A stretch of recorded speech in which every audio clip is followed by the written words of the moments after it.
Welcome sa munting YouTube channel natin guys.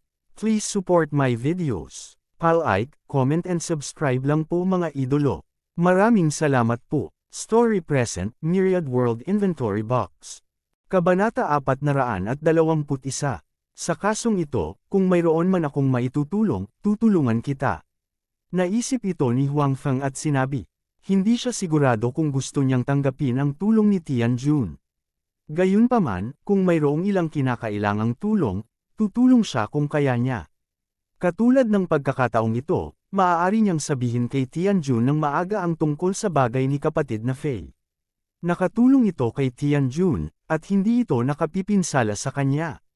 Natural na alam ni Tianjun na nag-aalangan si Huang Feng.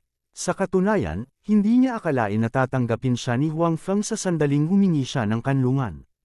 Kahit na pamilyar siya sa kanya, susuriin ni Tianjun ang mga kalamangan at kahinaan. Dati, kapag naisip ito ni Tianjun, kung hindi pumayag si Huang Feng na tanggapin siya, tapos na ang usaping ito. Aasa pa rin siya sa kanyang sarili sa hinaharap, o maghanap ng iba pang maaasahan. Hindi magkakaroon ng masyadong maraming pakikipag-ugnayan sa pagitan niya at ni Huang Feng. Kung tutuusin, kung hindi pumayag si Huang Feng, halatang ayaw niyang gumawa ng gulo. Hindi masyadong malapit sa kanya si Tianjun para maiwasan ang gulo para sa kanya. Gayunpaman, dahil sa usapin ni Tianlin, naisip na ito ni Tianjun. Anuman ang iniisip ni Huang Feng, basta't mailigtas niya ang kanyang kapatid na babae, kung gayon ang kanyang buhay ay kay Huang Feng. Susundan lang niya ang pangunguna ni Huang Feng sa hinaharap. Sa makatuwid, wala siyang sinabi tungkol sa kasalukuyang mga salita ni Huang Feng. In short, nakagawa na siya ng desisyon sa puso niya. Matapos umalis sa lugar ni Tianjun, pinag-iisipan ni Huang Feng ang bagay na ito. Sa pangkalahatan, mabuti pa rin si Tianjun. Hindi siya sangkot sa prostitution, sugal, at droga. Mas magaling na siya sa ibang gangster. Gayunpaman, hindi pa rin madaling sumang-ayon si Huang Feng. Sa katunayan, kung mayroon siyang tulong kay Tianjun, mas magiging komportable para sa kanya na magnegosyo sa lalawigan ng Qing. Gayunpaman, mayroon din siyang mga alalahanin. Ang pagkakakilanlan ng isang miyembro ng National Security Agency ay sapat na para magkaroon siya ng mga pagdududa. Noong una, binalak ni Huang Feng na bumalik at talakayin ang bagay na ito kay Bai Xiaoro. Gayunpaman, bago siya bumalik, nakatanggap siya ng tawag mula kay Jiang Mengan. Sa telepono, sinabi niya na gusto niyang makipagkita kay Huang Feng at lagdaan ang kasunduan. Noong una, pagkatapos ng klase, gusto niyang pumunta kay Huang Feng. Gayunpaman, sa oras na iyon, may dapat gawin si Huang Feng. Maya-maya, pumunta siya sa bahay ni Tianjun, kaya wala siyang oras. Ang intensyon ni Huang Feng ay kapag may oras, hindi pa huli ang lahat para pirmahan ito. Gayunpaman, malinaw na gustong pirmahan ito ni Jiang Mengan sa lalong madaling panahon.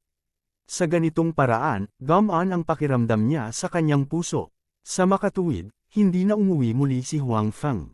Sa halip, nakilala niya si Jiang Mengan sa labas. Nagkita ang dalawa sa isang stall sa gilid ng kalsada. Sa tag-araw, ang mga stall sa tabi ng kalsada ay isang uri din ng kasiyahan. This is the agreement. I made it according to your wishes. Tignan mo, kung meron man na hindi ka nasisiyahan, agad kong aayusin. Sa sandaling magkita sila, kinuha ni Jiang Mengan ang kasunduan na matagal nang inihanda mula sa kanyang bag at ibinigay ito kay Huang Feng. Kung ikukumpara kagabi, halatang mas maganda ang mood niya ngayon. Kahapon, sinabi ni Huang Feng na wala siyang pera, at nag-aalala pa rin siya kung saan siya kukuha ng pera para gamutin ang sakit ng kanyang ina. Sa makatuwid, natural na hindi maganda ang kanyang kalooban. Gayunpaman, ngayon ay iba. Ngayon, si Huang Feng ay naglipat ng 500,000 yuan sa kanya.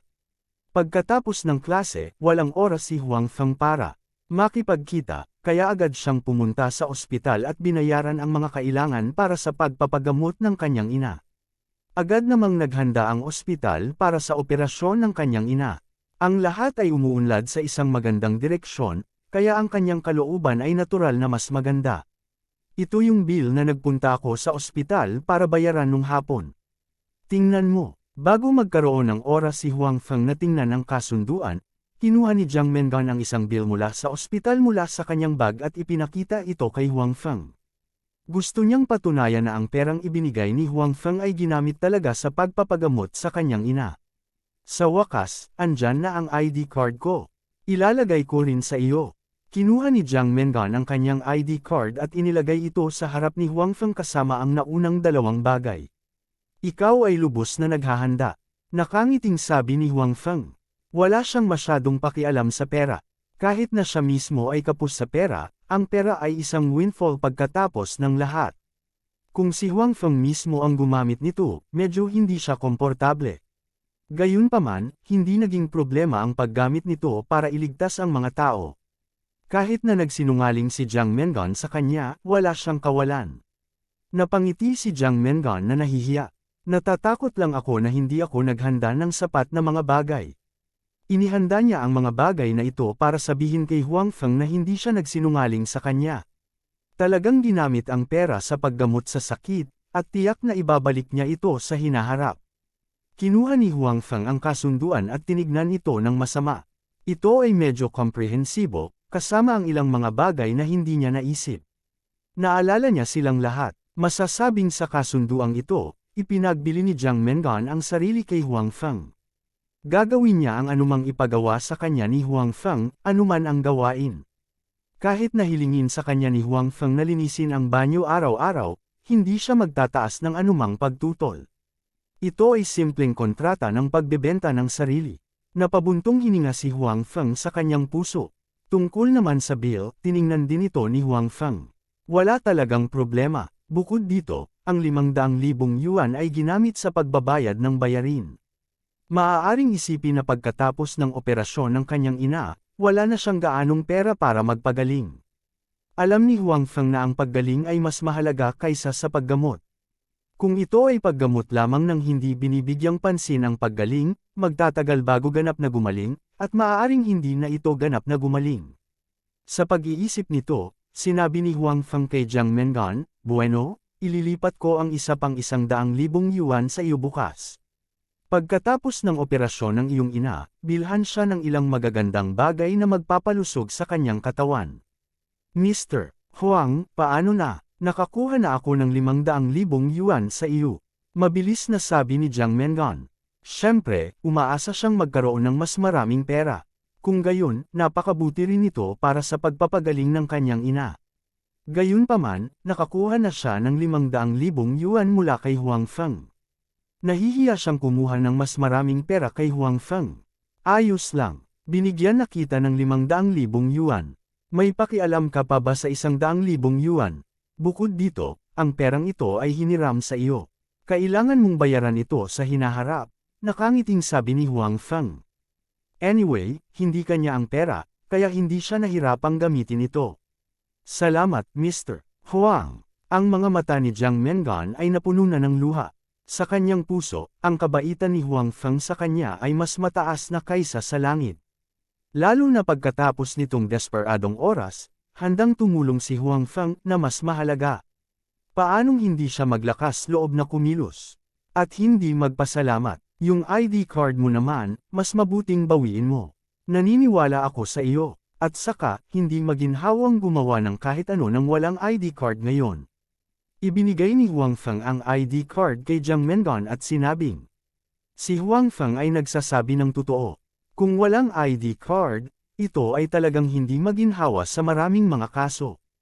Kabanata 422. Hindi gusto ni Huang Feng ang ID card ni Jiang Mengan dahil naniniwala siya sa kanya. At the same time, hindi siya natatakot na itanggi niya ito. Ang kanyang pagkilos ay lalong nagpapasalamat kay Jiang Mengan sa kanya. Komportableng kinain ni Huang Feng ang pagkain ito. Dahil nagpapasalamat si Jiang Mengan kay Huang Feng, napakaasikaso niya kapag kumakain kasama si Huang Feng. Lahat ng uri ng barbecue skewer at alak ay ginawa niya. Nahiya si Huang Feng noong una, ngunit paulit-ulit na iginiit ni Jiang Mengan, kaya nag-enjoy si Huang Feng. Kaya, nang hindi nalalaman, si Huang Feng ay nakainom ng kaunti. Pagbalik niya sa kanyang tirahan ay medyo nahihilo pa siya. Bakit ang dami mong iniinom ngayon? Si Bai Xiaoro, na nagbukas ng pinto, ay tumingin sa medyo lasing na si Huang Feng at sinabing nakakunot ang noo. Lalo kang nagiging kasambahay, nakangiting sabi ni Huang Feng. Dahil sa mga salita ni Huang Feng, medyo nagalit ang mukha ni Bai Xiaoro. Pinandilatan niya si Huang Feng, pagkatapos ay hindi siya pinansin at dumiretso sa sala. Sa oras na ito, medyo matino si Huang Feng. Pagkatapos, pinagpawisan siya ng malamig. Hindi ordinaryong babae ang babaeng nasa harapan niya. Siya ang kanyang superior. Siya ay isang magiting na babae na pumatay ng maraming tao gamit ang kanyang sariling mga kamay. Gayunpaman, matagal na siyang nakikipag-ugnayan sa kanya. Mukhang nakalimutan na niya itong side niya. Ngayon, talagang banibiro niya ito. Naku, joke lang yon. Sabi ni Huang Feng na may nakakabigay puri ng ngiti. Sa oras na ito, matino na siya. Hindi siya pinansin ni Bai Xiaoro at nanood ng TV. Naisip ni Huang Feng na hindi niya hahayaang galitin siya nito. Pagkatapos ng lahat, siya ang kanyang amo. Kung gagawin niyang mahirap ang mga bagay para sa kanya sa hinaharap, magiging miserable siya. Kaya, iniba niya ang topic at sinabing, hindi ka pa kumakain, ipagluluto kita. Hanggang sa dinala ni Huang Feng ang noodle sa kanyang harapan, kinain niya ito ng walang pag-aalinlangan, at naging maganda ang kanyang mukha. Magluto ka ng masarap bukas. Ilang araw na akong sunod-sunod na kumakain ng pansit. Sabi ni Bai Xiaoro, bagamat napakasarap ng lasa ng noodles ni Huang Feng at hindi siya nagsasawa dito, hindi naging problema ang pagkain ng noodles araw-araw. Walang problema, nakahinga ng maluwag si Huang Feng at sinabi. Naramdaman din niya na maaaring talagang pinabayaan niya si Bai Xiaoro nitong mga nakaraang araw, na pinapakain siya ng pansit araw-araw. Pagkaraan ng ilang sandali, may naisip si Huang Feng. Team leader, may itatanong ako sa'yo. Ano yun? Magsalita ka. Maliban sa oras na nanligaw si Huang Feng sa kanya ngayong gabi, napakaganda pa rin ang performance ni Huang Feng. Sa makatuwid, labis na nasisiyahan si Bai Xiaoro sa kanya. May kaibigan ako, dahil sa kapatid niya, gangster na siya. Konti na rin ang nasa ilalim niya. Gayunpaman, makatitiyak ka na hindi siya sangkot sa prostitution, sugal, o droga. Ngayong gabi, tinawag niya ako para maghapunan at sinabing gusto niya akong umasa. Sa tingin mo ba dapat kong tanggapin? Tanong ni Huang Feng. Alam niya na kahit hindi siya magkusa na sabihin ito, hindi magiging mahirap para sa National Security Agency na malaman ito. Ito ay mas mahusay na kumuha ng inisyatiba upang sabihin ito. Hindi ko nakita. May naghahanap sa'yo para maging backer. Nakangiting tumingin si Bai Xiaoro kay Huang Feng at sinabing, ordinaryong kaibigan lang. Sa tingin ko hindi madali para sa kanya. Sabi ni Huang Feng, at pagkatapos ay sinabi kay Bai Xiaoro ang tungkol sa sitwasyon ni Tianjun at ng kanyang kapatid na babae. Nawala ang ngiti sa mukha ni Bai Xiaoro, at may bahid ng simpatiya. Actually, hindi naman sa hindi mo matanggap. Pinag-isipan ito ni Bai Xiaoro at sinabing, tulad ng sinabi mo, mabuti pa rin ang kaibigan mo. Hindi siya kasali sa prostitution, pagsusugal, o droga. Bukod dito, ang lipunang ito ay may maliwanag na panig at madilim na panig. Ang bawat lungsod ay ganito. Gayunpaman, sa pangkalahatan, ang lokal na pamahalaan ang makokontrol sa mga puwersa ng underworld sa kanilang sariling mga kamay upang pigilan silang magdulot ng labis na kaguluhan sa lipunan. Kung lubos mo silang makokontrol, ganoon din ang epekto. Walang intensyon si Bai Xiaoro na linlangan si Huang Feng. Si Huang Feng ay masasabi lamang na isang maliit na figure sa ilalim ng lipunan. Ngayon, kakasali pa lang niya sa National Security Agency hindi pa katagal. Sa makatuwid, maraming mga bagay na hindi niya nakilala at hindi alam. Sa katunayan, ang mga gangster sa ilalim ng mundo, hanggat mas makapangyarihan sila, ay tiyak na makakaakit ng atensyon ng ilang tao sa gobyerno. Pagkatapos nito, sila ay aatakihin o isama sa gobyerno, upang hindi sila mawala ng kontrol at magdulot ng anumang malalaking problema sa lipunan. Siyempre, makokontrol sila ng mga tao sa gobyerno, ngunit hindi nila magagamit ang mga ito para gumawa ng ilang ilegal na bagay. Maaari lamang nilang pigilan ang mga ito. Kung maaari talagang isama ni Huang Feng ang gayong grupo ng mga tao, hindi ito magiging isang masamang bagay. Sa maraming mga kaso, ang katalinuhan ng mga taong iyon ay maaaring makadagdag sa kanilang sarili, na kapakipakinabang sa kanilang trabaho. So, matatanggap ko ba sila? Tanong ni Huang Feng. Kung maaari lang talaga, mas mabuti na magkaroon siya ng higit na kapangyarihan sa ilalim ng kanyang utos. Of course, you can, but you can't use them to do illegal things or even restrain them. Of course, hindi kasama ang fighting for territory, as long as it has not have too bad of social impact. Sabi ni Bai Xiaoro, sa katunayan, umaasa pa rin sila na ang mga taong iyon ay makapag-annex ng iba. Kung ganoon, isang tao na lang ang natitira sa huli, at mas madaling kontrolin. Naunawaan ni Huang Feng ang mga salita ni Bai Xiaoro. Walang problema sa pagsasama ng mga taong iyon, at kahit ang pagtulong sa kanila na lumaban para sa teritoryo ay hindi isang problema, ngunit hindi sila maaaring mamatay, at hindi ito maaaring magdulot ng masyadong masamang epekto sa lipunan. Gayunpaman, iniisip ang tungkol sa kanyang pagkakakilanlan bilang isang miyembro ng National Security Agency, medyo kakaiba ito. Sabagay, may license to kill naman siya. Pagdating ng panahon, kung talagang nakapatay siya ng tao, sino ang nakakaalam kung ito ay dahil sa teritoryo o dahil siya ay nagsasagawa ng misyon. Sa makatuwid, sa oras na ito, natagpuan ni Huang Feng ang higit at higit na mga benepisyo ng pagiging miyembro ng National Security Agency. Malinaw, naiintindihan din ito ni Bai Xiaoro, ngunit hindi niya sinasadya na pigilan si Huang Feng. Sa katunayan, ang hindi sinabi ni Bai Xiaoro kay Huang Feng ay ang ilan sa mga especially iyan ng National Security Agency ay nakatago sa mga hooligan.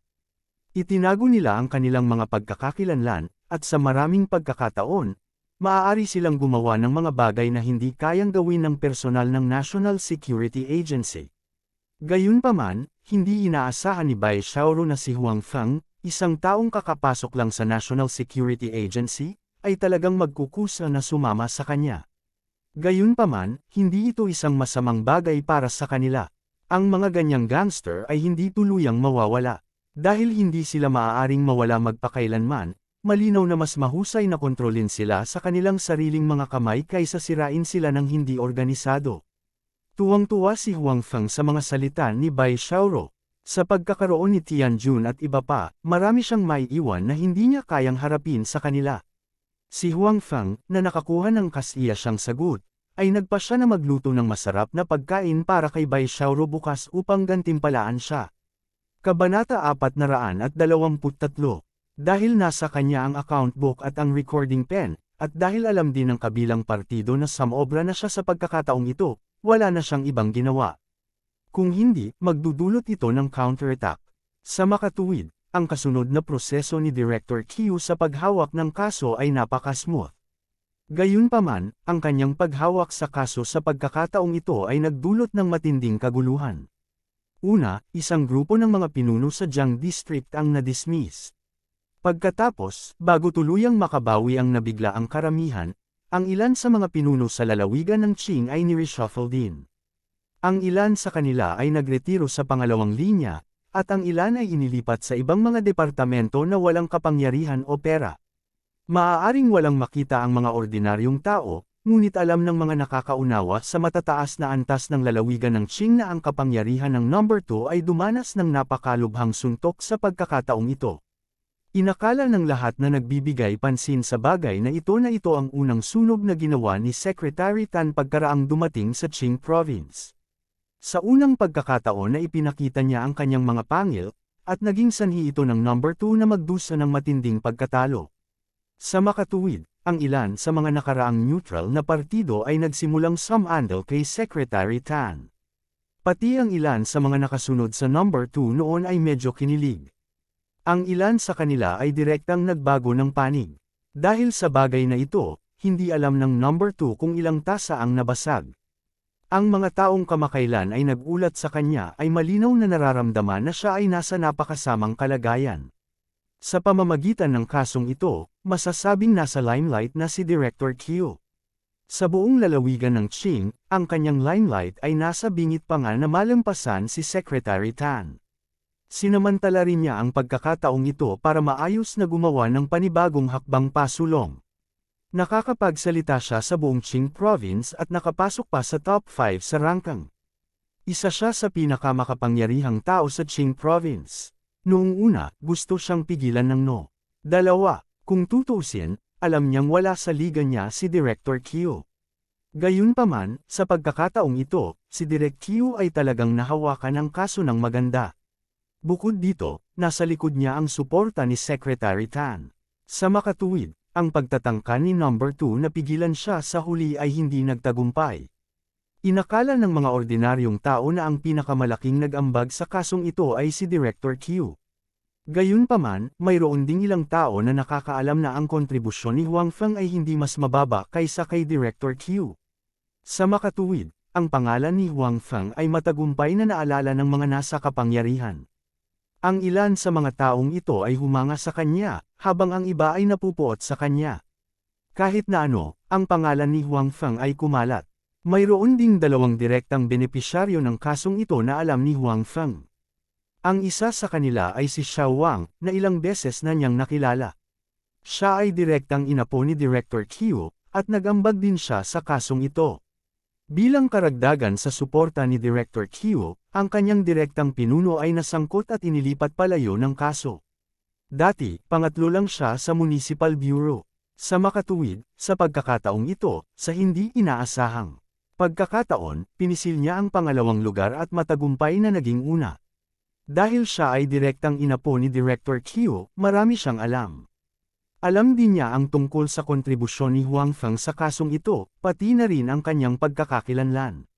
Sa makatuwid, siya ay lubos na gumagalang at nagpapasalamat kay Huang Feng sa kanyang puso. Kung hindi dahil kay Huang Feng, hindi siya makakaupo sa ganitong posisyon. Matapos ipahayag ang kanyang appointment, personal pa niyang inimbitahan si Huang Feng sa isang pagkain upang ipahayag ang kanyang pasasalamat.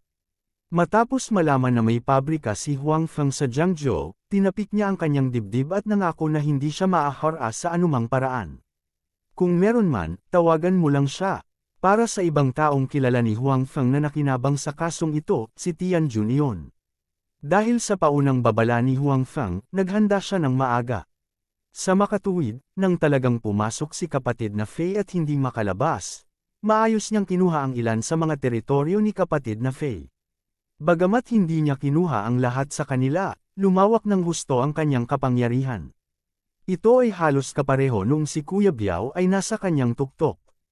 Sa prosesong ito, natural siyang nagkaroon ng mga salungatan sa ilang tao.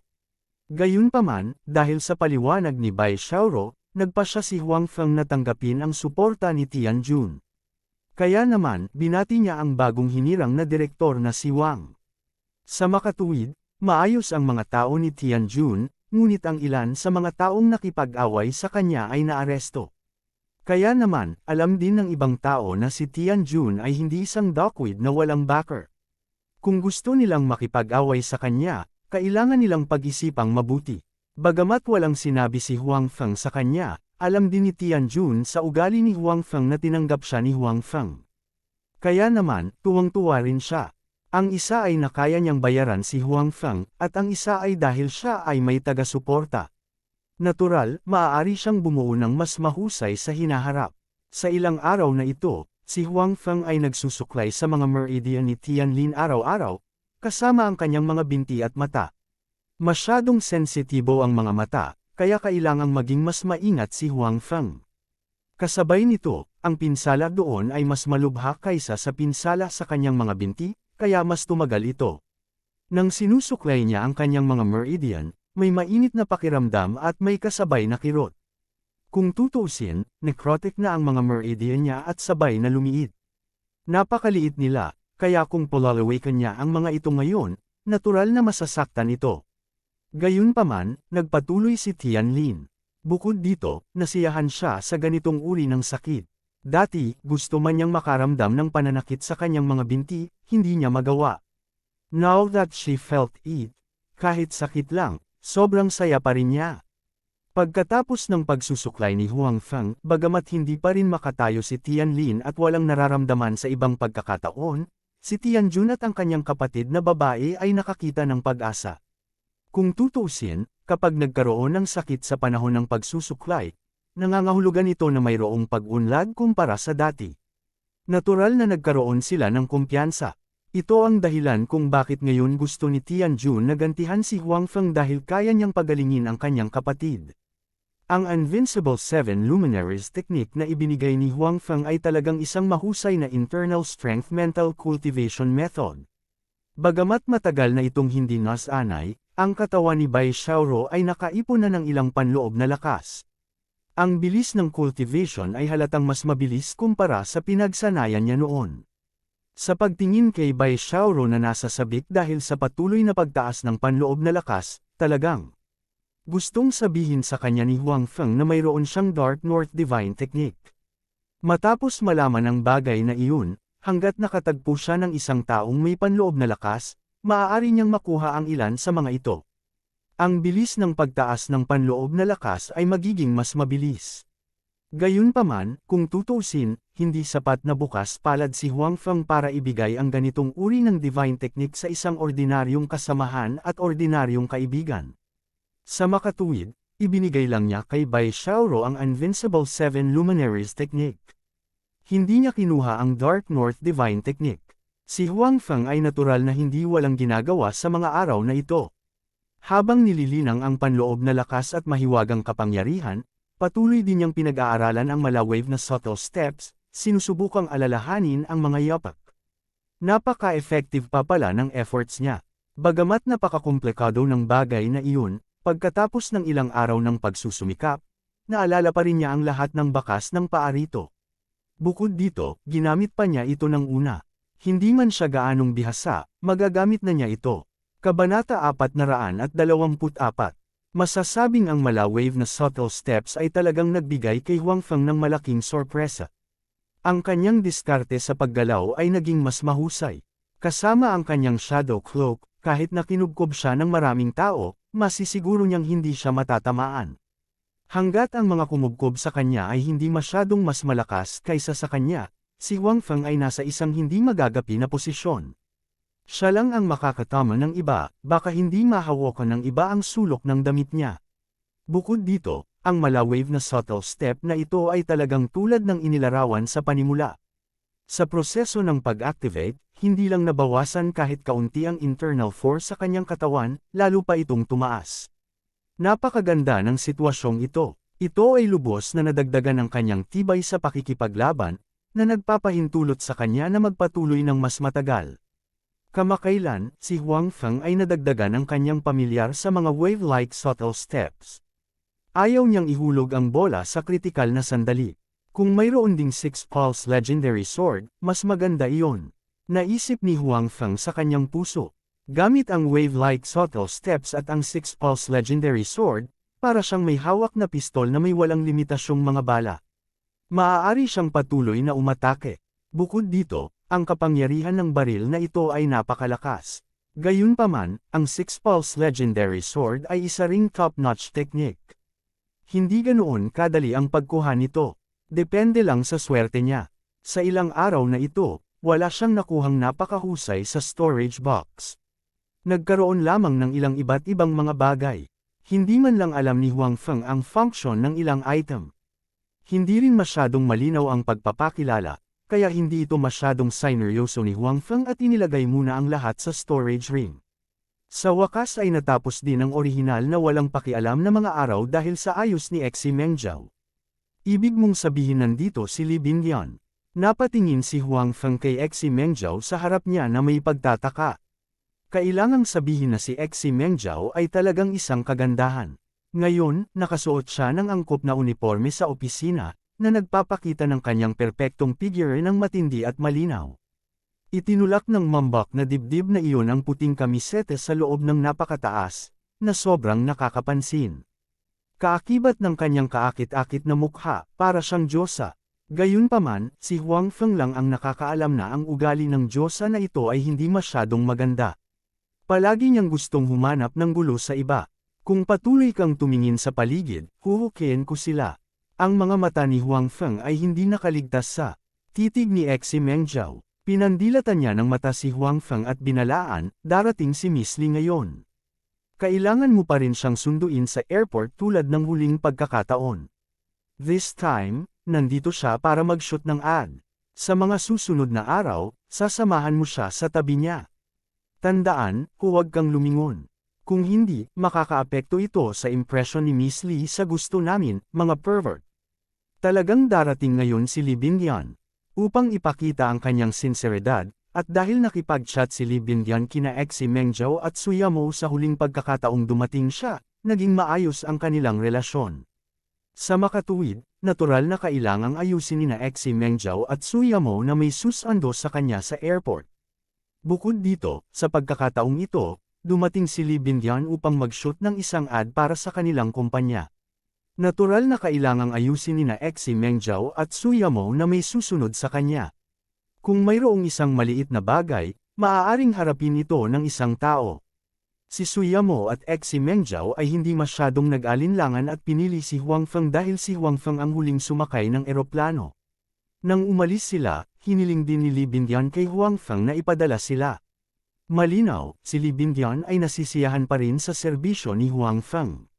Sa makatuwid, natural na naisip ni Suyamo at Exie Mengjiao si Huang Feng sa pagkakataong ito. Siyempre, sa puso ni Exie Mengjiao, naramdaman din niya na masyadong idol si Huang Feng. Sa katunayan, ang dating security manager ay mas walang ginagawa kaysa kay Huang Feng. Wala siyang naramdaman, ngunit nang makitang walang magawa si Huang Feng buong araw, medyo nalungkot si Exie Mengjiao. Palagi niyang gustong maghanap ng gagawin nito, kaya sa pagkakataong ito, makatwirang ayusin si Huang Feng na pumunta. Okay, I got it.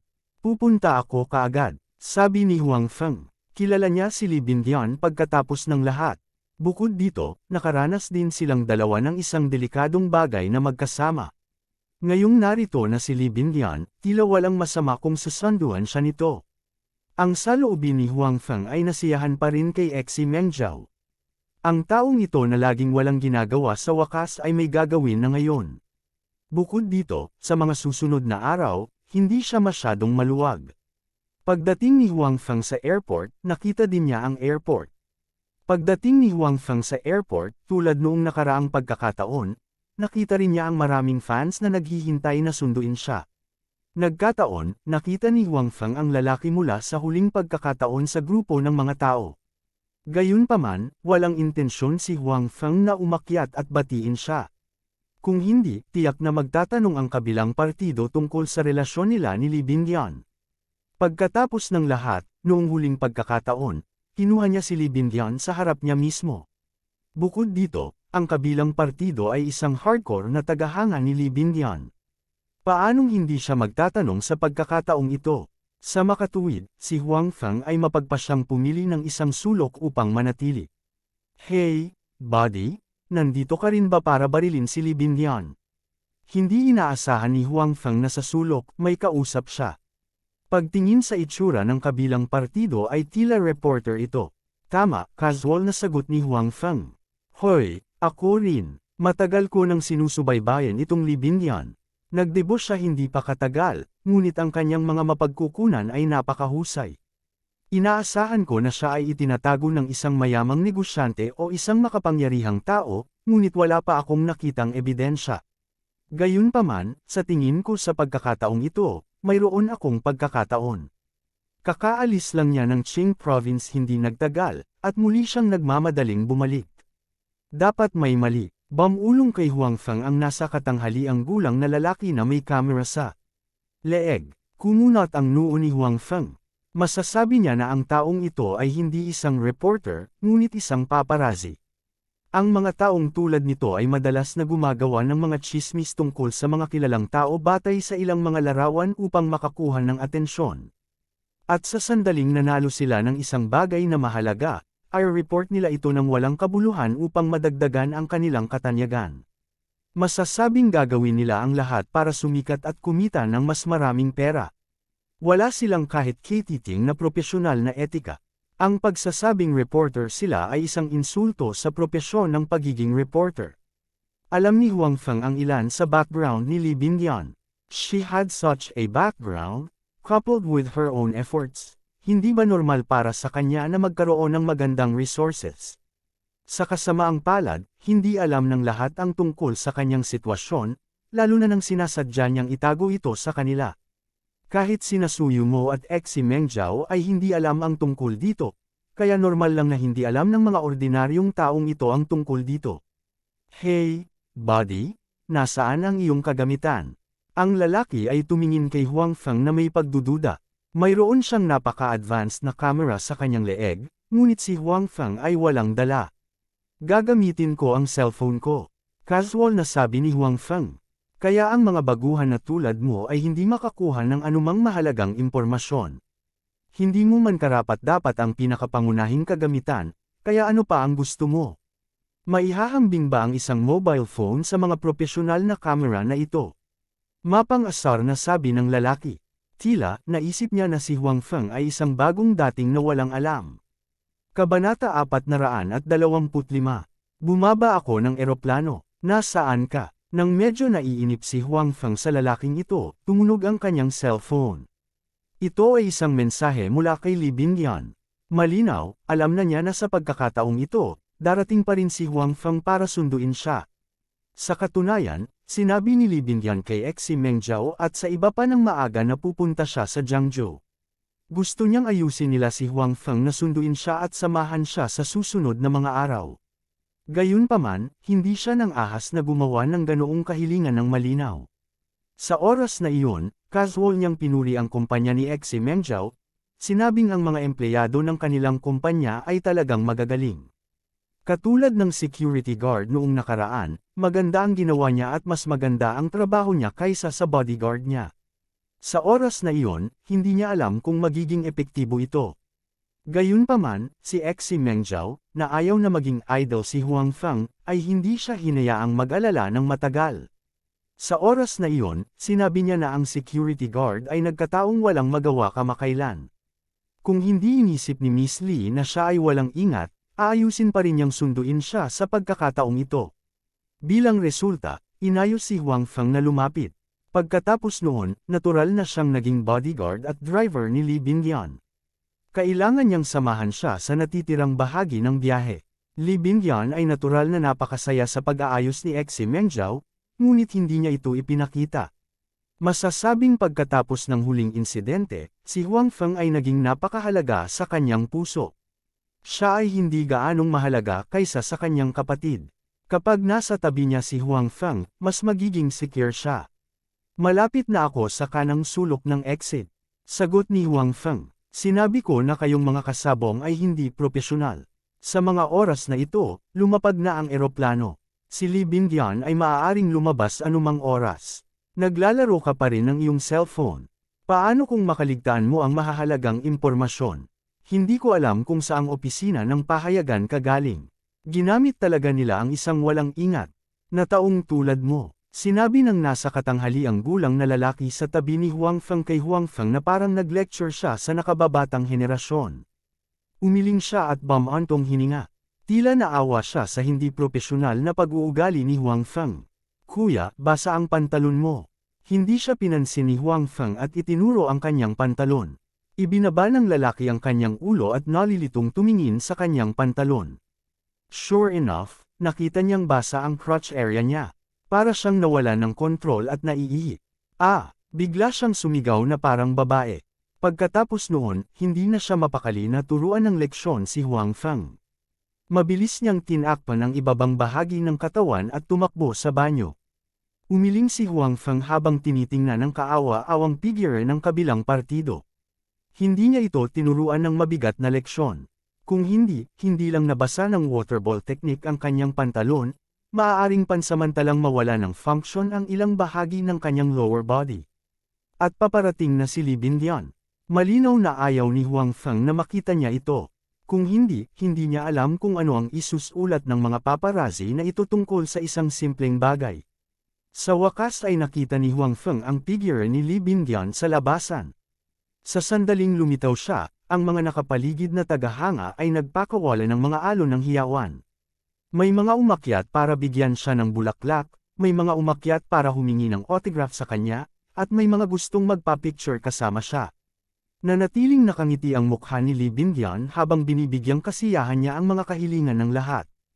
Makalipas ang mahigit kalahating oras, lumabas siya mula sa karamihan. Pinanood siya ng mga tagahangang iyon na umalis ng may mga ngiti na nasisiyahan. Napagtanto ni Huang Feng na sa pagkakataong ito, tanging ang kanyang katulong ang nasa tabi ni Li Bingyan. Wala na ang mga bodyguard noong nakaraan. Ngayon lang, ang airport security ang dumating para mapanatili ang kaayusan. Dahil dito, medyo nalito si Huang Feng. Sa lohikal na pagsasalita, pagkatapos ng huling insidente, ang seguridad ni Li Bingyan ay dapat na mas malakas. Bakit niya pinaalis ang mga bodyguard na iyon ngayon? Hindi na hinintay ni Huang Feng si Li Bingyan. Nag-aalala siya na may iba pang paparazzi sa malapit. Kung nakita nila siya at si Li Bingyan na umalis ng magkasama, magsusulat sila ng ilang chismis. Kaya, pagkatapos niyang masigurado na nakita siya ni Li Bingyan, naglakad siya sa harapan at inakay si Li Bingyan palabas patungo sa kanyang sasakyan. Nauna siyang pumasok, pagkatapos ay sumunod si Li Bingyan at ang kanyang assistant. Huang Feng, matagal nang hindi nagkita. Pagkapasok nila sa kotse, nakangiting sinalubong ni Li Bingyan si Huang Feng.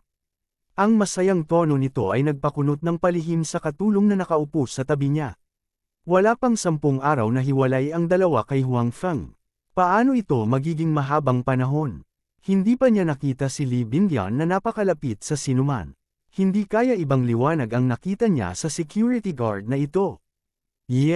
Long time no see.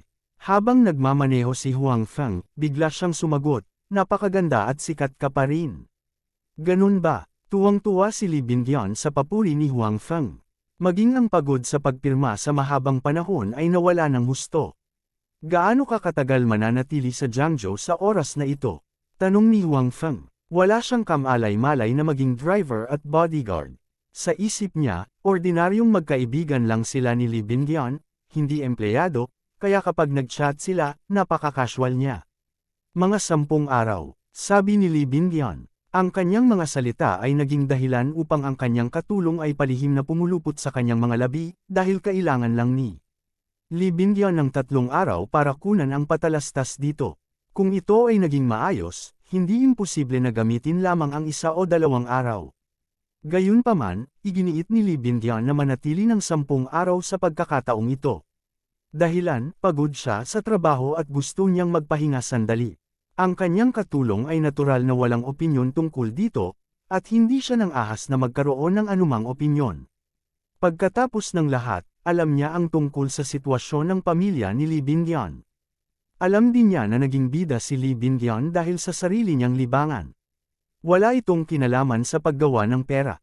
Hindi kapos sa pera ang kanyang pamilya, kaya walang gaanong pressure na magtrabaho kung kailan niya gusto. Gayunpaman, hindi madaling nagpahinga si Li Bingyan sa nakaraan. Palagi niyang sinasabi na baka wala siyang masyadong libreng oras para mag-shoot. Kapag nagpakasal na siya, kung ayaw ng asawa niya na magpakita siya sa publiko, pwede na siyang magretiro. Ayon sa sitwasyon ng kanyang pamilya, malamang na mas tradisyonal at mas seryoso ang pamilya ng kanyang magiging asawa kaya malaki ang posibilidad na hindi siya papayagang magpakita sa publiko tulad nito sa labas. Gayunpaman, si Li Bingyan, na noon pa man ay gustong gamitin ang kasalukuyang oras para mag-shoot ng higit pa at kumanta pa, ay nagkusa na humingi ng pahinga sa pagkakataong ito. Malinaw, may ilang mga dahilan. Kung dahil ba ito sa batang security guard na nagmamaneho, hindi sigurado ang assistant ni Li Bingyan. 10 araw, hindi naman masama yun. Nagmamadali kang dumating noong nakaraan, kaya hindi ka nag-enjoy sa Jiangzhou. Sa pagkakataong ito, maaari kang tumingin ng mabuti sa paligid, sabi ni Huang Feng. Oo, plano kong magsaya sa Jiangzhou. May oras ka ba? Paano kung maging tour guide ko? Sabi ni Li Bingyan ng may pag-asa. Kabanata 426. Tour guide. Okay, walang problema. Mabilis na sumagot si Huang Feng. Ayon kay Xi Mengzhao, ang kanyang gawain sa ilang araw na ito ay samahan si Li Bingyan at dalhin siya sa paglalaro. Isa rin iyon sa mga trabaho niya. Bukod dito, makatuwiran siyang tumambay sa labas. Nang marinig ang mabilis na sagot ni Huang Feng, masayang ngumiti si Li Bingyan. Nanliit ang mga mata niya sa isang linya. Hindi pa niya inaabangan ang paglalaro ng ganito. Gayunpaman, nang iniisip ni Li Bingyan kung saan sila maglalaro ni Huang Feng, biglang nagbago ang mukha ni Huang Feng mula sa kalmado at naging seryoso. Napatingin ang mga mata niya sa rearview mirror. Pagkatapos nito, tahimik niyang tinapakan ang accelerator, at nagsimulang bumilis agad ang sasakyan. Team leader, mukhang nahanap na tayo ng batang nasa harapan. Sa hindi kalayuan sa likod ng sasakyan ni Huang Feng, mayroong isang tila ordinaryong kotse, na nagmamaneho ng hindi nagmamadali sa trapiko. Ang sasakyang ito ay lumalayo sa sasakyan ni Huang Feng. May ilang sasakyan din sa pagitan ng kotse ni Huang Feng at ng kotse ni Huang Feng. Ang sasakyang ito ay hindi malapit, ngunit ito ay hindi masyadong malayo sa likuran. Sinundan lang nito ang sasakyan ni Huang Feng mula sa malayo. Hindi ko akalain na masyadong mataas ang pagbabantay ng batang iyon. Sabi ng isang binata sa front passenger seat, at bakas din sa mukha niya ang pagka-interes. Yeah, I didn't expect this kid to have some skills. You know, even those guys in the army might not be able to find out na sinusundan natin sila. Inapakan ng binata na nagmamaneho ang accelerator para pabilisin para hindi siya matitigan ni Huang Feng. Maluwag na sabi niya sa nasa front passenger seat. Ang mga kasanayan sa pagmamaneho ni Huang Feng ay medyo mahusay, ngunit siya ay hindi masyadong bihasa sa pagmamaneho kung tutuusin.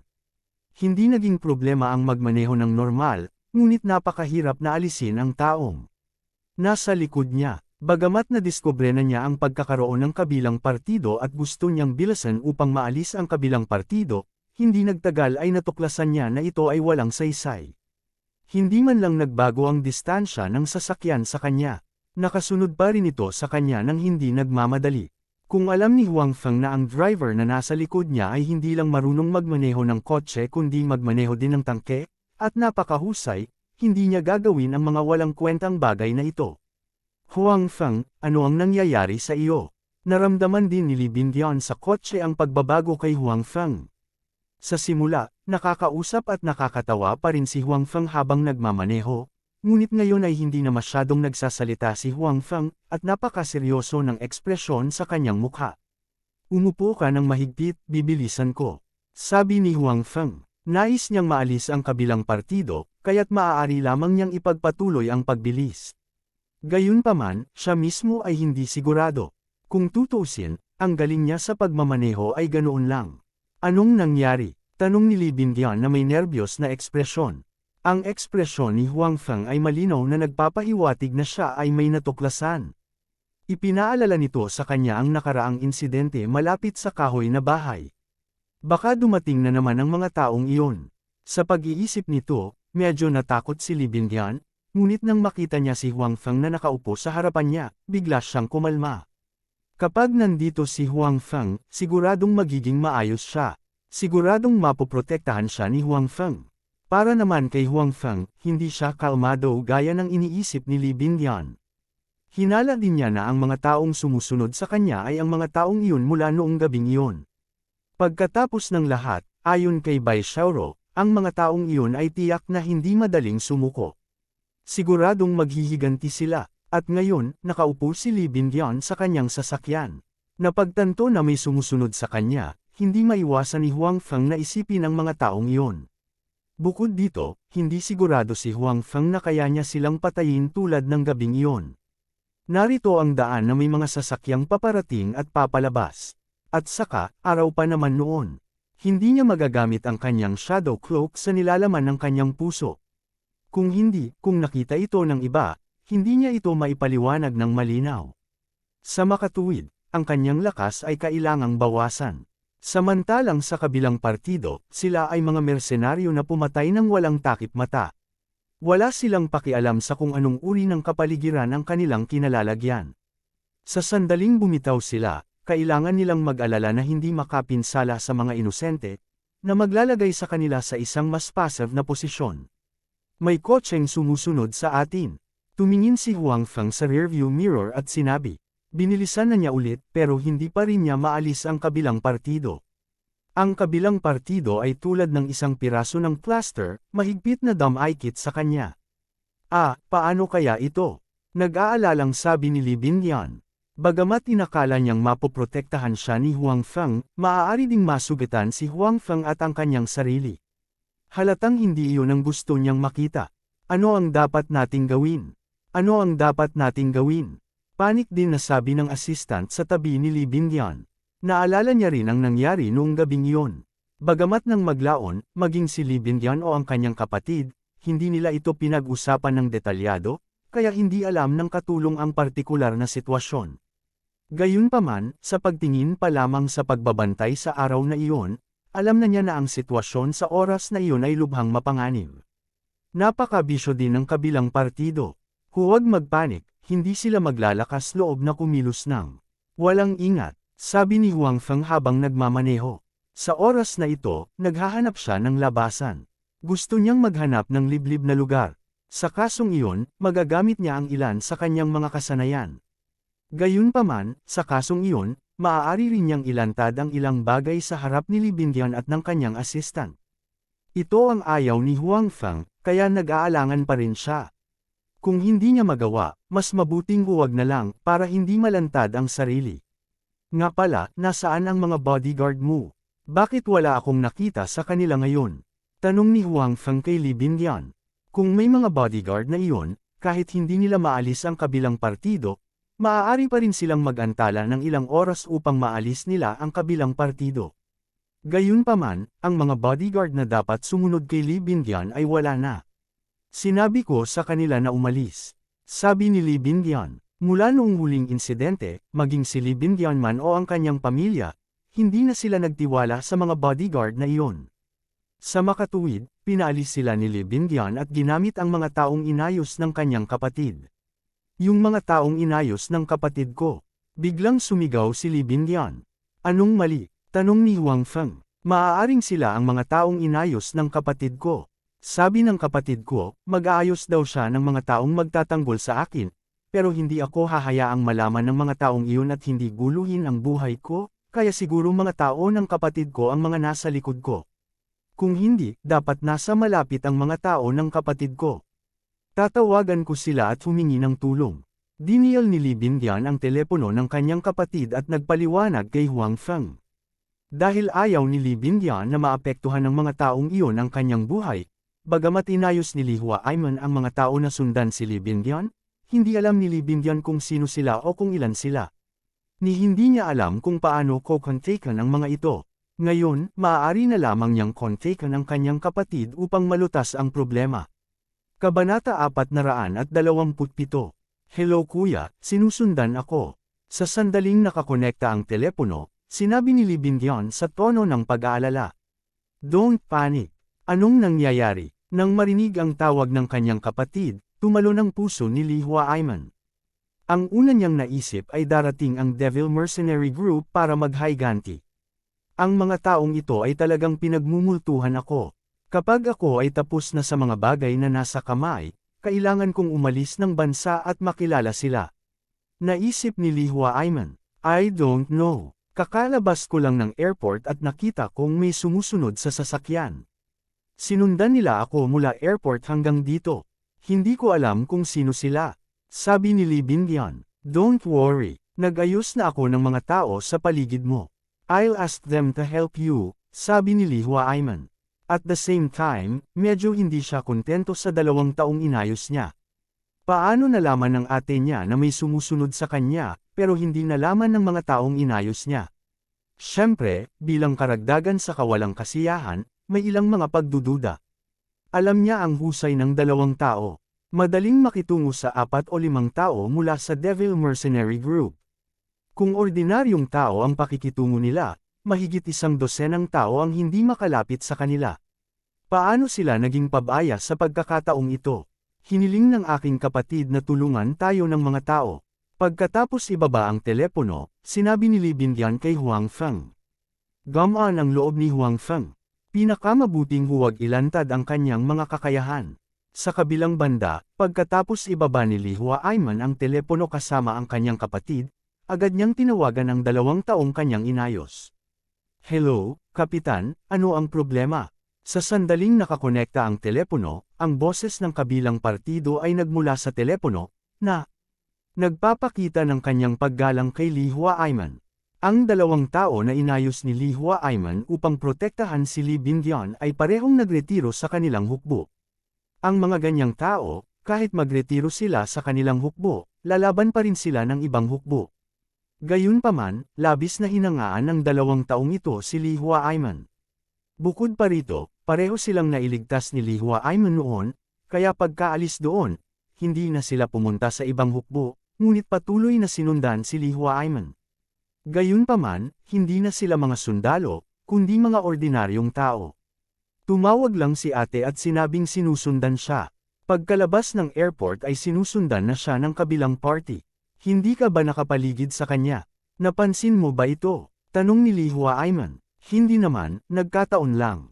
Bamulong ang nasa telepono. Anong ibig mong sabihin? Tanong ni Li Huaiman. Kasalukuyan naming sinusundan si Miss Bindian. However, that driver seems to have some tricks up his sleeve. He discovered us and kept trying to shake us off. Kung hindi ako nagkakamali, ang mga tao na sinabi ni Miss Bindian na sumusunod sa kanila ay kami. Sa kotse na hindi kalayuan sa likod ng kotse ni Huang Feng, ang taong nasa front passenger seat ay tumingin sa kanyang driver na may nakakatawang ekspresyon. Sinasabi mo bang sinusundan mo ang kapatid ko at nadiskubre ng kabilang partido? Medyo nagulat na sabi ni Li Huaiman. Hindi niya inaasahan ang ganitong sitwasyon. Alam niya kung gaano kahose ang dalawang iyon. Hindi banggitin ng isang ordinaryong driver, kahit na ang mga mula sa Demon Mercenary Group ay hindi makakadetect sa kanila. I think that's the truth, although ayokong maniwala. Napatingin ang nasa front passenger seat sa sasakyan na pilit pa rin silang inaalis at sinabing. Natahimik sandali si Li Huaiman. Matapos malaman na hindi ibang tao ang sumusunod sa kanyang kapatid, hindi na siya masyadong nababalisa. Alam mo ba kung kaninong kotse ang inuupuan ng kapatid ko? Isang ordinaryong taxi. Panipi, malinaw na hindi naniniwala si Li Huaiman sa ganoong sitwasyon. Kung matutuklasan ng isang ordinaryong taxi driver na sinusundan siya ng mga elit ng kanyang hukbo, ano pa ang silbi ng pagsasanay nila rito araw-araw? Dapat umuwi na lang sila at alagaan ang kanilang mga anak. Hindi naman dapat. Private car. Nakita ko si Miss Bindian na diretsyong sumakay sa sasakyan ng kabilang party pagkalabas ng airport. Espesyal na dapat ang kabilang party para sunduin si Miss Bindian. Sagot ng nasa front passenger seat. Halatang ayaw niyang maniwala na nadiskubre sila ng isang ordinaryong tao. Dapat malaman ng isa na silang dalawa ay mga elite ng espesyal na puwersa. Hindi sila natatakot na harapin ang mga dayuhang mersenaryong grupo. Dahil lang sa edad nila kaya sila nagretiro. Hindi ito nangangahulugan na ang kanilang kakayahan ay hindi sapat. Sa kabaligtaran, sila ay nilabanan ng napakaraming puwersa. Natural, wala ni Katiting na problema sa kanilang kakayahan. Kung sila ay natuklasan ng isang ordinaryong driver, kung gayon maaari silang makahanap ng isang lubad at magbigti. Ganun ba? Sige, dahil walang sumusunod sa kanya, gamaan ang loob ko. I'll give her your contact details later para makontak niya kayo kung may mangyari, sabi ni Li Huaiman. Oo, Kapitan. Bagamat nagretiro na sila, halatang wala silang balak na baguhin ang kanilang mga salita. O sige, Captain, pwede mo bang tanungin si Miss Bindian kung sino ang nagmamaneho? Paano niya nalaman na sinusundan namin siya? Panipi, gusto ko rin malaman, sabi ni Li Huaiman. Dati, para hindi maapektuhan ang buhay ng kanyang ate, espesyal niyang inayos ang 2 taong ito na bihasa sa pagtatago. Hindi niya inaasahan na matutuklasan sila ng kanyang ate sa unang araw. Nakaramdam siya ng pagkatalo sa kanyang puso. Pagkababa ng telepono ay muli niyang dinil ang numero ng kapatid. Tumatawag ang kapatid ko. Nang makita ang pagring ng telepono, sinabi ni Li Bindian kay Huang Feng at pagkatapos ay kinuha ang telepono. Kumusta, kuya, nasaan ang iyong mga tao? Nasaan sila? Panipi, sinusundan kanila simula nang lumabas ka ng airport. Hindi alam ni Li Huaiman kung ano ang kanyang nararamdaman nang sabihin niya ito. Nadiskubre ang kanyang ipinagmamalaki na mga nasasakupan.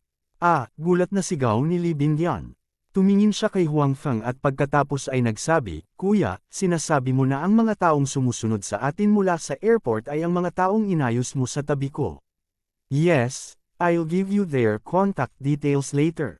You can contact them to avoid such misunderstandings in the future. At saka, kung may problema ka, pwede mo silang kontakan, sabi ni Li Huaiman. Okay, kuya, sabi ni Li Bindian. Matapos malaman na walang masasamang tao ang sumusunod sa kanila, ang mood ni Li Bindian ay naging relaxed. Oh, kaninong kotse ang inuupuan mo ngayon? Sino ang nakakaalam na may sumusunod sa iyo? Tinanong ni Li Huaiman ang mga pagdududa sa kanyang puso. Karaniwan, ang mga taong inayos niya ay hindi dapat madaling matuklasan, ngunit ngayon ay malinaw na medyo hindi inaasahan. Ito ang taong nagligtas sa akin noong nakaraan. Tumingin si Li Bindian kay Huang Feng at medyo nahihiya na sinabi. Kabanata 428. Siya yun. Nagulat na sabi ni Li Huaiman, bakit kayo magkasama? Li Huaiman ay natural na kilala si Huang Feng. Pagkatapos ng lahat, iniligtas ni Huang Feng si Li Bindian noong huling pagkakataon. Bukod dito, alam din niya na si Huang Feng ay nasa Qing Province noong mga oras na iyon. Gayunpaman, hindi niya alam na si Huang Feng ay nananatili sa Qing Province sa lahat ng oras na ito. Bukod dito, hindi niya inaasahan na sasalubungin siya ng kanyang kapatid pagdating sa Qing Province. Isa pa, parang espesyal siyang dumating para sunduin ang kapatid niya. Kaya naman, medyo nalito si Li Huaiman sa sitwasyon. Ganito kasi, security guard siya sa isang company na ini-endorse ko. I came to Qing Province this time to shoot an advertisement for this company. Inayos siya ng company nila na maging driver at bodyguard ko. Paliwanag ni Li Bindian, bukod dito, ang boss ng kanilang kumpanya ay tila hindi alam ang tungkol sa kanyang iba pang pagkakakilanlan. Nakikita ko, naunawaan ni Li Huaiman, kapag ang mga miyembro ng National Security Agency ay nagsasagawa ng mga gawain, kung minsan ay magkakaibang pagkakakilanlan sila. Baka isa sa kanila ang isang pulubi sa tabing kalsada. Gayunpaman, kadalasan, ang mga taong iyon ay ipagpalagay lamang ang mga pagkakakilanlan kapag sila ay nagsasagawa ng mga gawain. Sa ibang pagkakataon, sila ay nasa kabisera.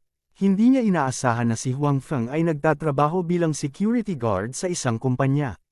Bukod dito, tila siya ay permanenteng naninirahan sa lalawigan ng Qing. Gayunpaman, ito ay mabuti rin. Kasama si Huang Feng at ang mga taong inayos niya, ang kaligtasan ng kanyang kapatid sa Qing Province ay hindi kailangang mag-alala. Bagamat hindi pa niya nakikita si Huang Feng noon, nagtiwala pa rin siya sa kakayahan ni Huang Feng. Ang mga ordinaryong tao ay hindi makapasok sa National Security Agency. Bukod dito, nailigtas ni Huang Feng ang kanyang kapatid sa huling pagkakataon. Pinatunayan niya na may kakayahan siyang protektahan ang kanyang kapatid na babae sa pamamagitan ng mga praktikal na aksyon. Ayos lang. Maaari mong kontakan ang mga taong inayos ko. Kung mayroon man, tandaan na tawagan ako, sabi ni Li Huaiman. Alam ko, kuya. Matapos ibaba ni Li Bindian ang telepono, ginamit niya ang numero ng telepono na ibinigay ng kanyang kapatid para makipag-ugnayan sa mga taong sumusunod sa kanya. Sa wakas, nakumpirma na ang kabilang partido ay ang mga taong natagpuan ni Huang Feng. Talagang gamaan ang loob ng lahat. It was a false alarm. Pinadala ba ng kapatid mo ang mga taong iyon? Matapos malaman ni Huang Feng na ang mga tao sa likod niya ay hindi mula sa Devil Mercenary Group, siya ay napanatag at bumagal.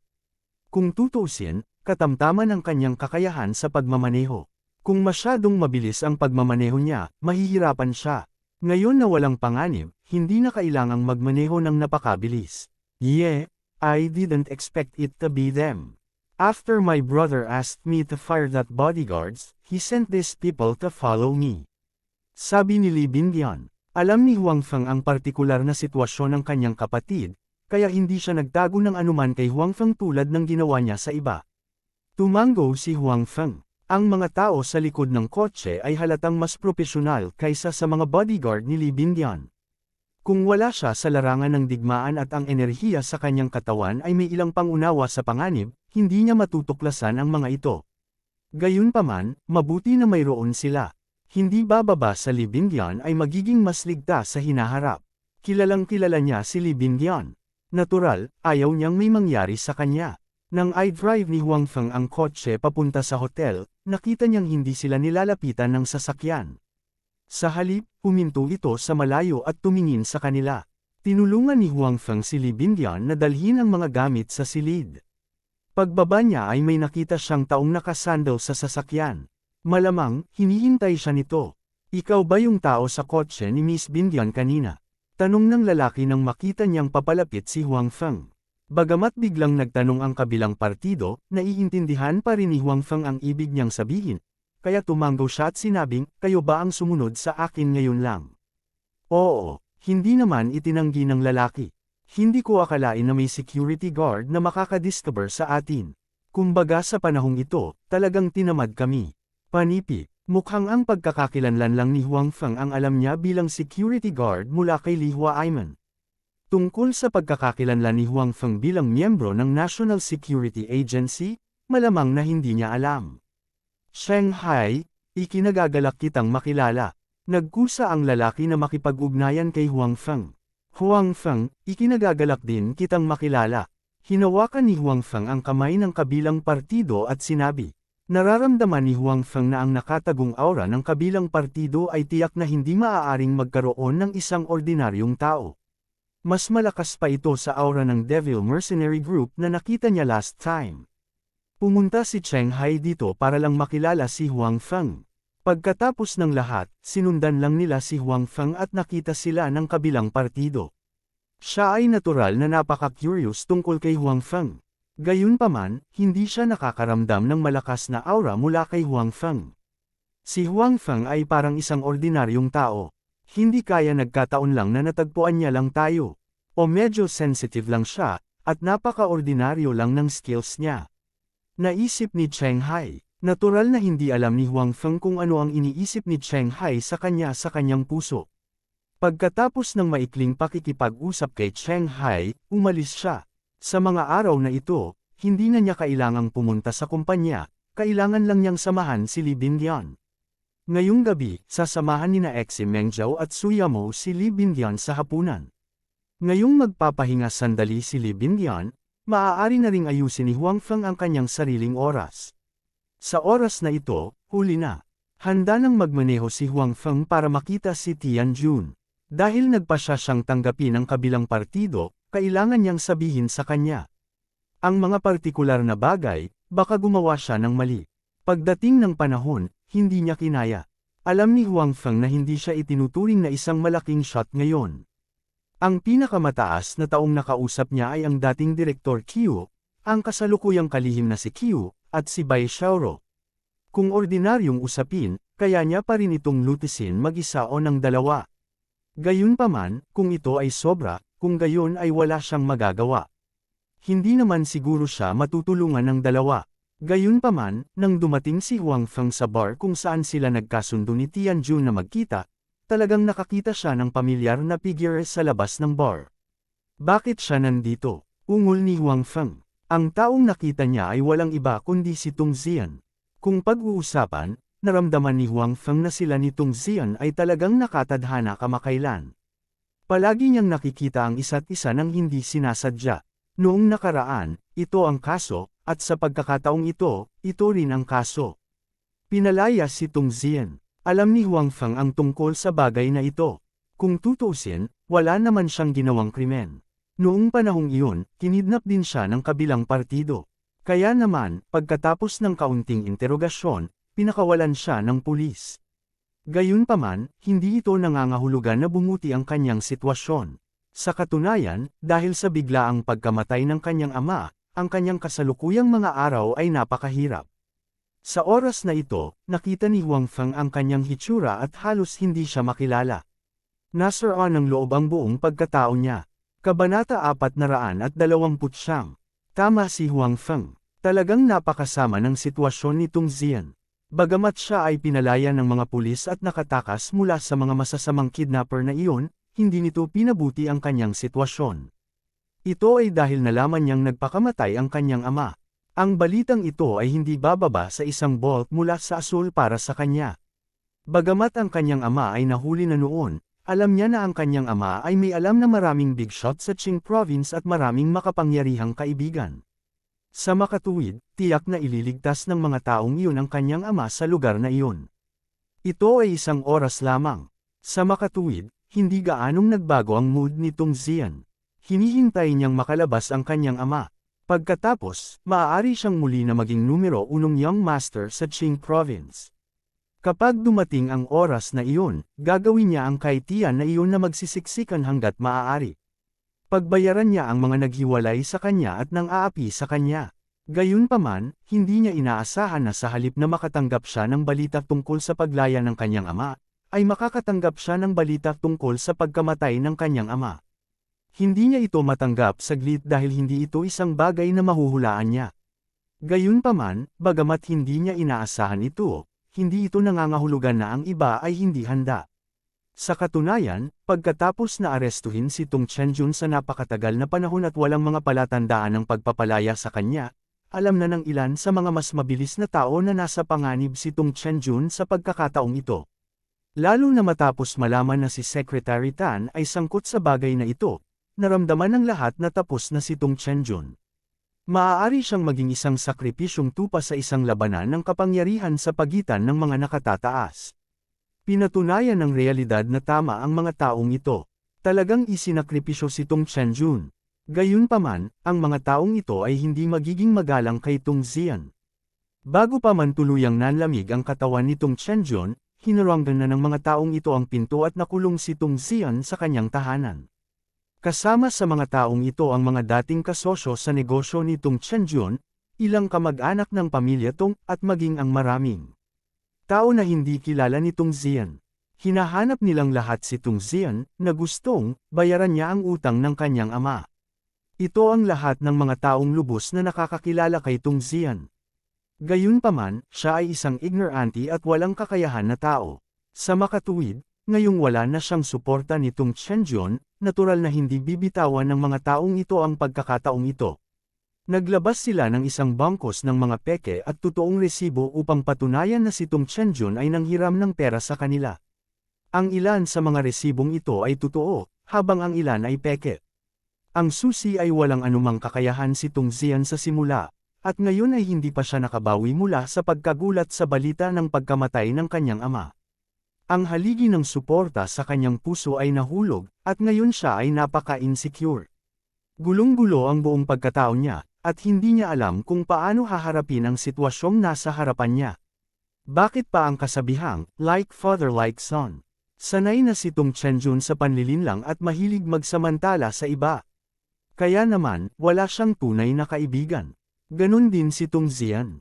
Kadalasan, kapag siya ay mayaman at makapangyarihan, natural na maraming tao ang nakapaligid sa kanya. Gayunpaman, kahit na mayroong isang grupo ng mga tao na nakapaligid sa kanya ngayon, lahat sila ay naghahanap ng gulo. Walang tumayo para sa kanya. Sa makatuwid, maliban sa mga bagay na kinuha ni Huang Feng mula sa villa ni Tung Chenjun, ang iba ay ibinigay lahat sa mga dumating upang humingi ng pera bilang kabayaran. Gayunpaman, malinaw na hindi ito sapat upang masiyahan ang gana ng mga taong iyon. Nagbenta si Tung Zian ng isa pang villa at karamihan sa mga bagay dito para paalisan ang mga taong iyon. Gayunpaman, hindi masisiguro ni Tung Zian na hindi na sila muling lalapit sa kanya sa hinaharap. Sa makatuwid, ang lahat ng mga bagay na ito ay nangyari sa loob lamang ng ilang araw. Natural, hindi maganda ang mood ni Tung Zian. Masyadong matamlay ang kanyang diwa. Ibang-iba siya sa dati niyang mapagmataas at mayabang na sarili. Ang mga kamakailang pangyayari ay seryoso ring nagpasigla sa nerbiyos ni Tung Zian. Medyo nabaliw pa nga siya. Matapos kumalma, naisip niyang maghiganti. Paghihiganti sa mga nangbuli sa kanya noon. Kabilang sa mga taong ito, kasama sina Kai Tian at Old Yu. Sa orihinal, handa si Tung Zian na gumanti laban kina Kai Tian at Old Yu. Gayunpaman, dahil sa mga hindi inaasahang pangyayari, naputol ang kanyang ritmo.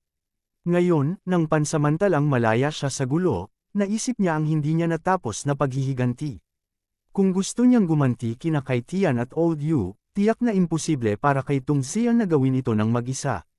Buti na lang at nagkaroon siya ng maikling kakilala noon kay Uncle Lee, at ipinakilala rin siya ni Uncle Lee sa ilang tao sa underworld.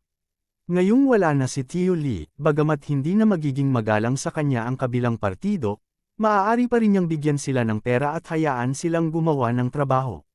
Walang problema ang kabilang partido dito.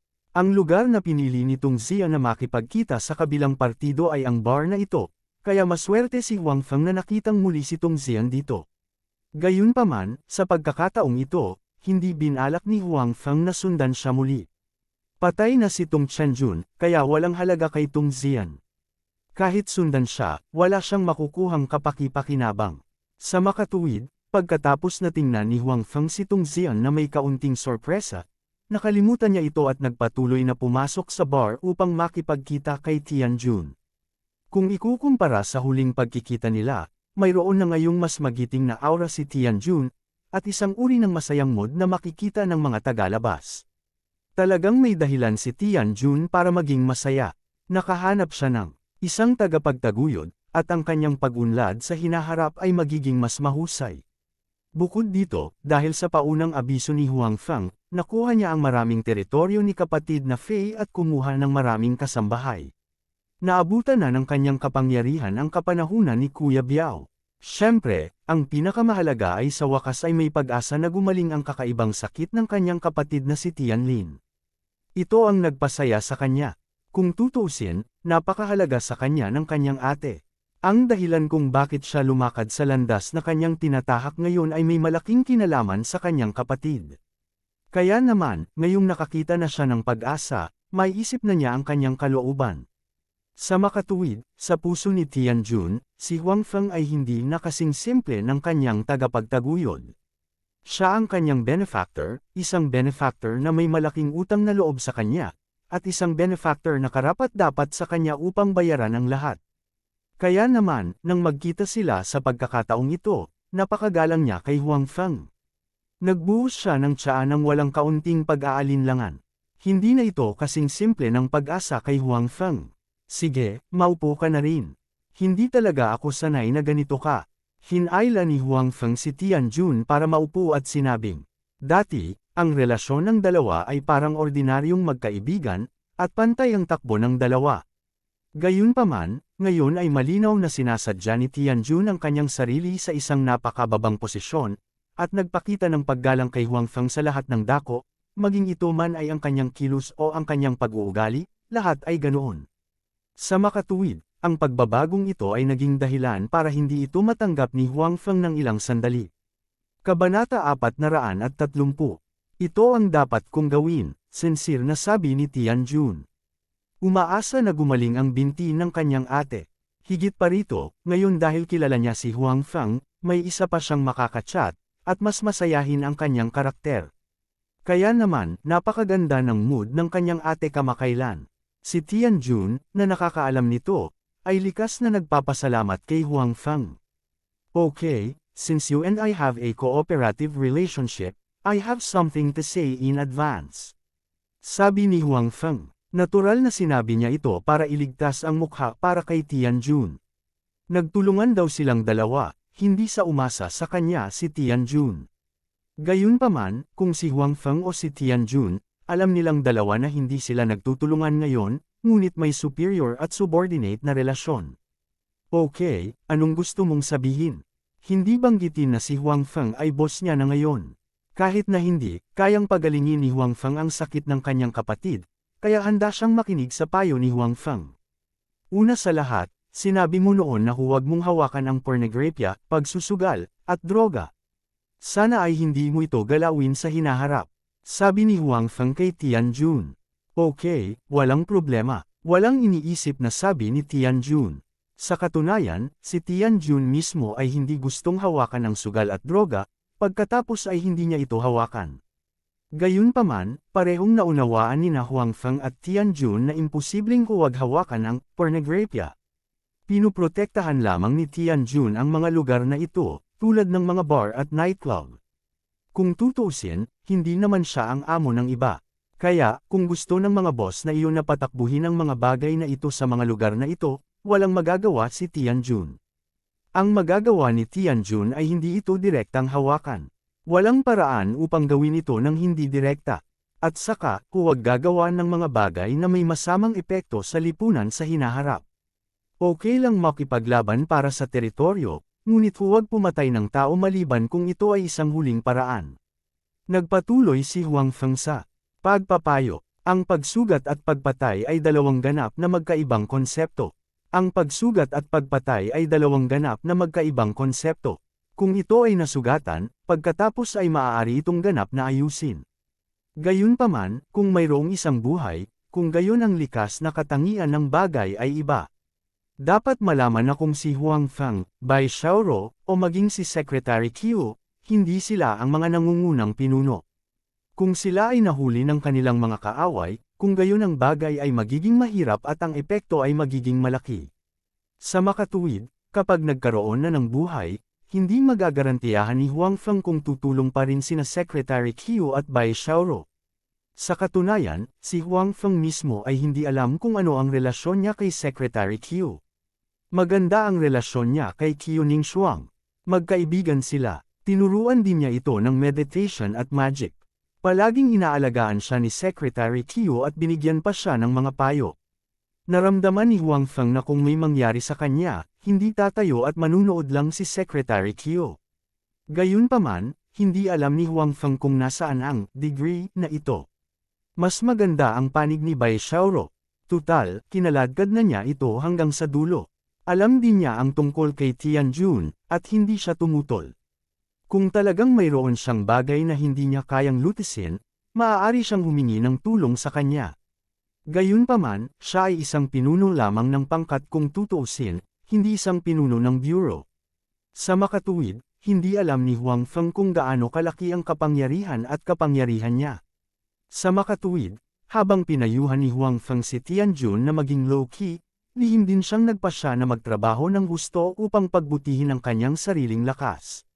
Kapag sapat na ang lakas niya, hindi na niya kailangang umasa sa iba. Gusto pa niyang umasa sa kanya ang iba. Si Tianjun ay isang halimbawa. Sa hinaharap, habang patuloy na lumalago ang kanyang lakas, parami ng paraming tao ang umaasa sa kanya, at ang antas ay tataas at mas mataas. Okay, papakinggan kita. Si Tianjun ay wala pa ring kaunting pagtutol sa opinyon ni Huang Feng. Ayaw niyang pumatay ng mga inosenteng tao. Gusto lang niyang talunin ang kabilang partido sa pagpapasakop. Dahil sa saloobin ni Tianjun, labis na nasisiyahan si Huang Feng. Sa dalawang garantiyang ito at ilang iba pang maliliit na paalala, ibinigay ni Huang Feng kay Tianjun ang kanyang bottom line. Alam din ni Tianjun kung ano ang dapat niyang gawin at hindi niya dapat gawin. Sa panahong ito, napakabilis mong lumawak. Nasakop mo na ang ilan sa mga teritoryo ni Brother Fei. Huwag mo munang ipagpatuloy ang pagpapalawak. Manahimik ka muna at tunawin ang mga teritoryong iyon.